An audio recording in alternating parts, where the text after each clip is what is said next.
Cricket lovers ఎంతగానో ఎదురుచూస్తున్న సమయం రానే వచ్చేసింది. ఎవరు గెలుస్తారో అనే భయంలో ఇరు జట్లు ఉన్నాయి. భారత్ వర్సెస్ పాక్ మ్యాచ్కు రంగం సిద్ధమైంది. ఈ ఆదివారం న్యూయార్క్లోని నసావో క్రికెట్ స్టేడియంలో ఈ మెగా పోరు జరగనుంది. ఈ మ్యాచ్ కోసం రెండు దేశాల అభిమానులు మాత్రమే కాకుండా యావత్ ప్రపంచం దృష్టి నెలకొంది. సాధారణంగానే పాక్ భారత్ మ్యాచ్ అంటే ప్రపంచవ్యాప్తంగా ఆసక్తి ఉంటుంది.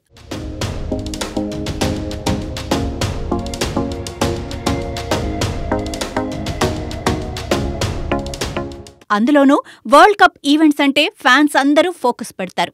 ఇప్పటికే ఐర్లాండ్ను ఓడించి టీమిండియా ఫుల్ జోష్లో ఉంది. మరోవైపు పాకిస్తాన్ అమెరికా చేతిలో ఘోరంగా ఓడిపోయింది. దీంతో పాకిస్తాన్ గెలుపు కోసం ప్రయత్నించే అవకాశం ఉంది. మరోవైపు టీమిండియా కూడా ఈ మ్యాచ్లో గెలవాలన్న కసితో బరిలోకి దిగుతోంది. ఈ మ్యాచ్ హోరాహోరీగా సాగడం ఖాయం. దీంతో ఈ పోరు కోసం 1000 కళ్లతో ఎదురు చూస్తున్నారు. అయితే అభిమానులకు ఓ బ్యాడ్ న్యూస్. ఆదివారం జరగనున్న ఈ మ్యాచ్ పూర్తిగా 20 ఓవర్ల పాటు జరగకపోవచ్చన్న సందేహాలు వ్యక్తమవుతున్నాయి. మ్యాచ్ జరిగే సమయంలో వర్షం పడే అవకాశం ఉందని అక్యూవెదర్ రిపోర్టు ప్రకటించింది. అక్యూవెదర్ ప్రకారం ఈ మ్యాచ్ న్యూయార్క్ కాలమానం ప్రకారం ఉదయం 10:30 ప్రారంభమవుతుంది. మ్యాచ్ ప్రారంభమైన అరగంట తర్వాత న్యూయార్క్లో 50% వర్షం కురిసే అవకాశం ఉంది. దీంతో మ్యాచ్కు ఇబ్బంది కలిగే అవకాశం ఉంది.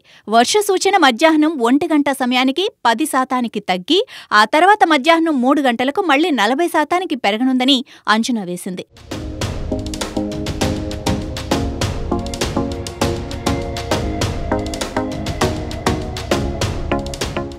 మ్యాచ్ జరగనున్న జూన్ 9న వాతావరణం 58% తేమగా, ఉష్ణోగ్రత 25 డిగ్రీల సెల్సియస్గా ఉండనుందని అక్యూవెదర్ రిపోర్ట్ అంచనా వేసింది.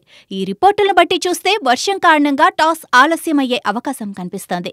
అంతేకాకుండా ముందుకు వెళ్లాలంటే మిగతా జట్ల ఫలితాలపై ఆధారపడాల్సి ఉంటుంది.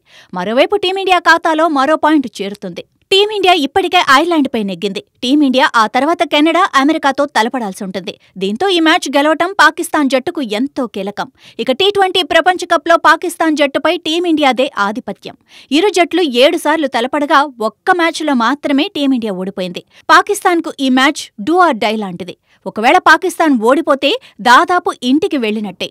మరి ఈ పోరులో ఎవరిది విజయం అనేది వేచి చూడాలి.